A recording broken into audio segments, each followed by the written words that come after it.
La chronique de l'écho ce soir avec vous, Catherine, bonsoir. Bonsoir Wilfried, On va bonsoir à tous. s'intéresser à l'économie, on va essayer d'avoir un débat, une discussion un peu plus calme que celle autour du mariage pour tous. Mais moins polémique aussi ce soir. Oui, moins polémique, mais très intéressante, évidemment, avec Solidarité Nouvelle face au chômage. C'est une association qui est nationale, qui a été fondée en 1985 par Jean-Baptiste de Foucault. Elle est implantée dans les grandes agglomérations et il y a une antenne à Saint-Quentin en Yvelines depuis 1992.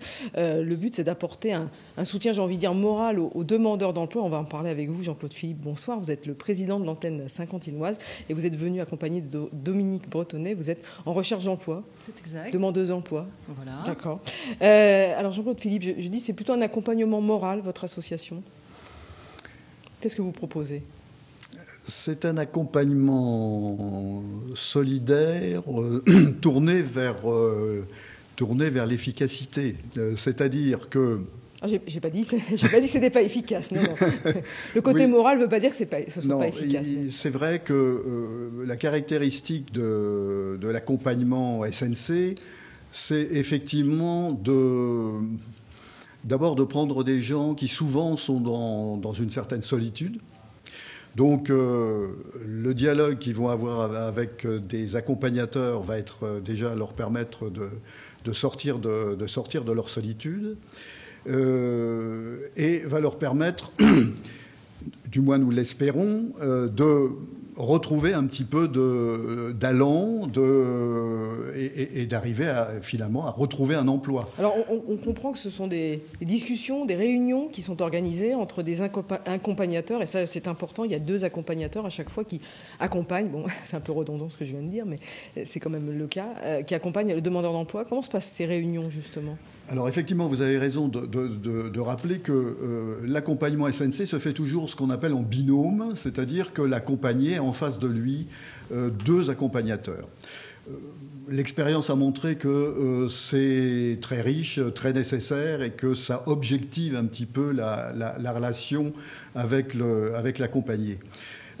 Ces réunions, nous rencontrons l'accompagné à un rythme à déterminer ensemble, souvent tous les 15 jours, tous les 3 semaines, voire un mois. Et nous faisons le point avec l'accompagné sur ce qu'il est, ce qu'il fait, ce qu'il veut faire, etc. Donc c'est un accompagnement qui prend son temps.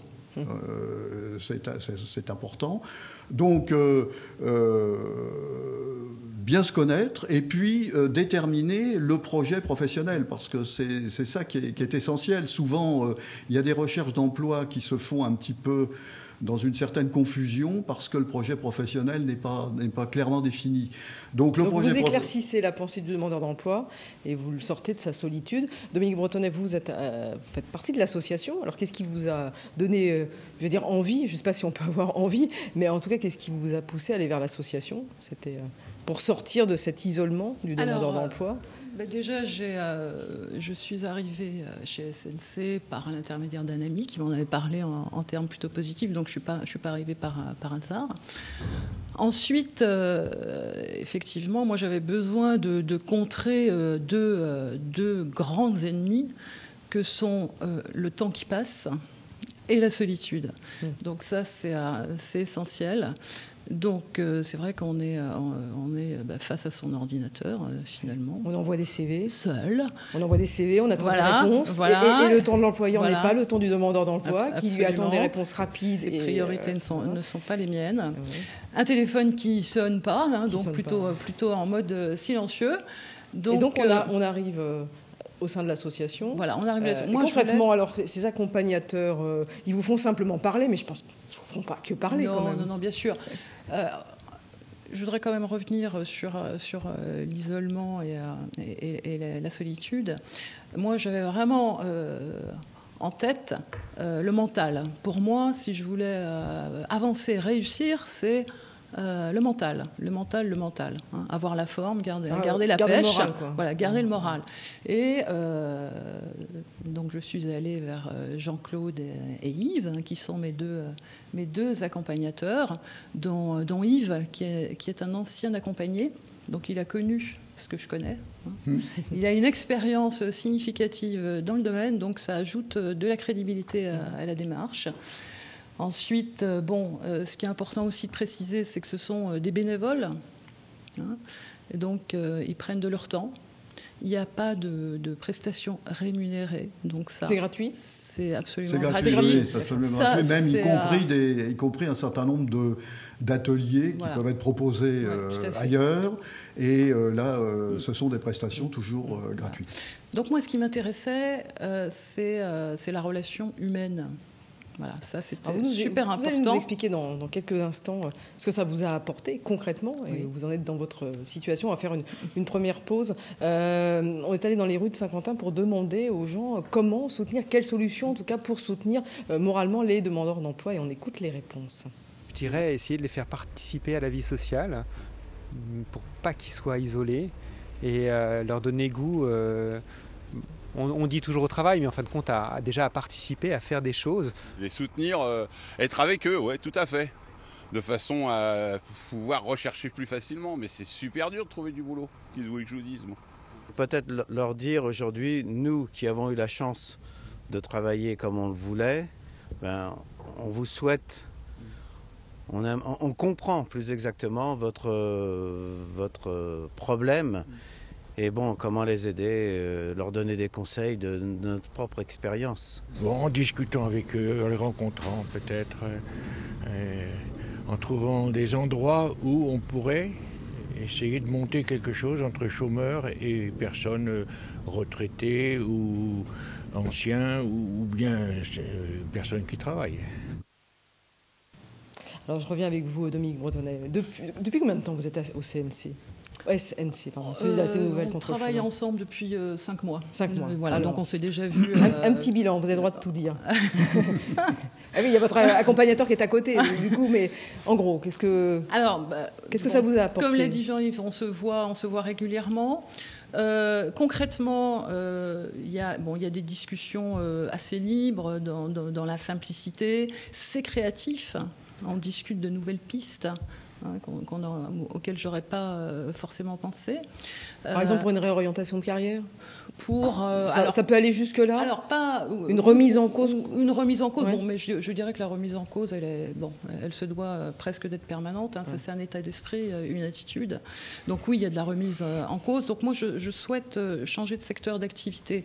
Donc effectivement, il y a quand même un gros travail. Actuellement, vous étiez dans quel secteur d'activité ? Dites-nous, comme ça, s'il y a des gens qui... Je travaillais dans la fonction commerciale, donc je souhaite toujours travailler dans la fonction commerciale.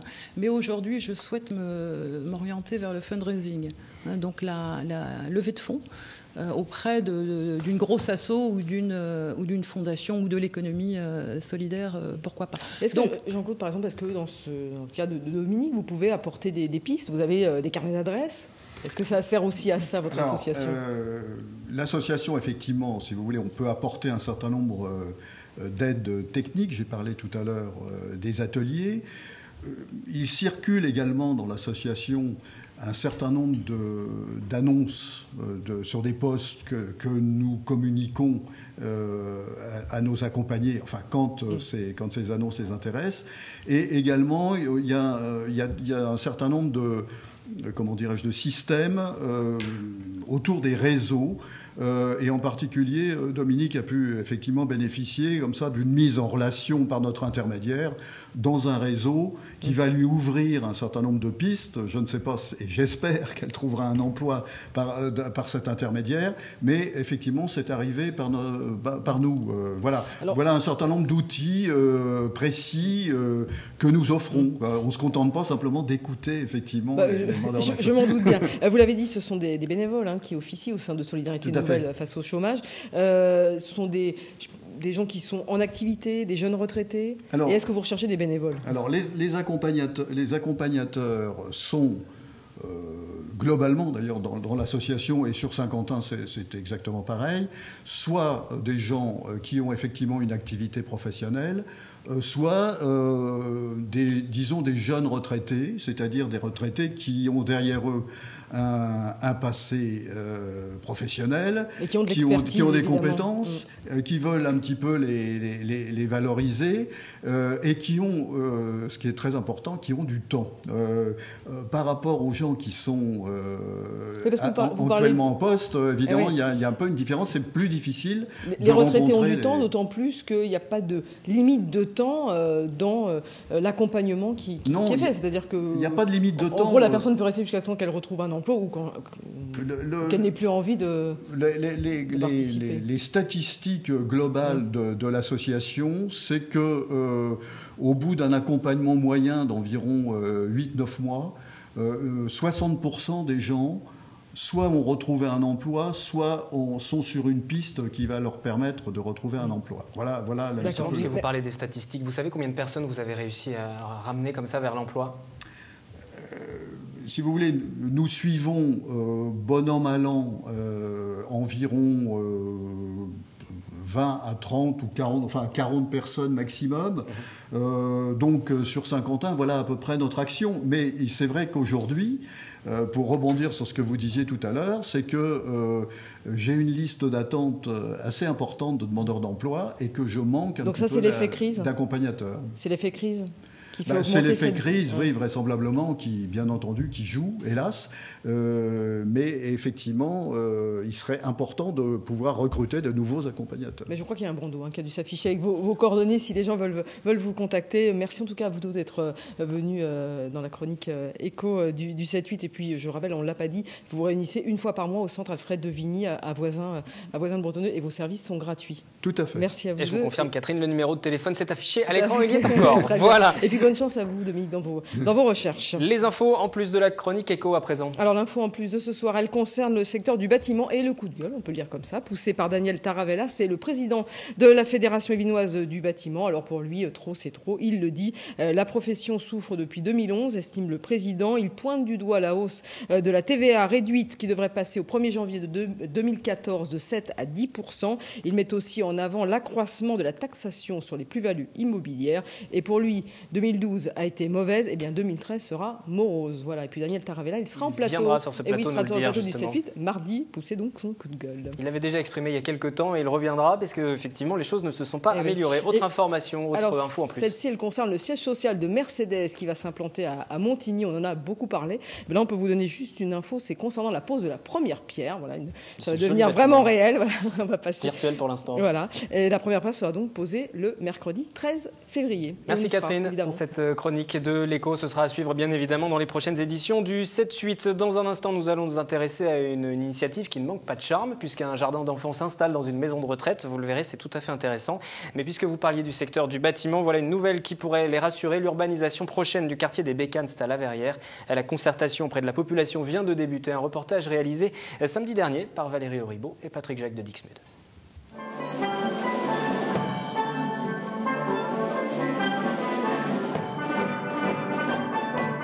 La première concertation du projet urbain Gare Bécane de La Verrière a démarré en fanfare samedi dernier. Autour des tables, verriérois, élus et maîtres d'ouvrage. On parle de projet, on parle de l'aménagement de la Jure et de la Malmodène, c'est-à-dire l'enfouissement de la Nationale 10. Mais automatiquement, qu'est-ce qu'on aura? On aura une soudure qui va se faire entre les deux quartiers, cohérence de territoire. Donner la parole aux Verriérois, c'était le but de cette première concertation. Les élus recueillaient les attentes, les réflexions, mais aussi les critiques de la population. À l'intérieur même de la gare. On parle de notre expérience et justement, en fait, on définit ce qui est positif dans la ville, ce qui l'est moins ou ce qui est négatif, et on s'appuie sur cette réflexion justement pour, à terme, en fait, proposer des solutions. Mais on est vraiment là dans la phase diagnostique.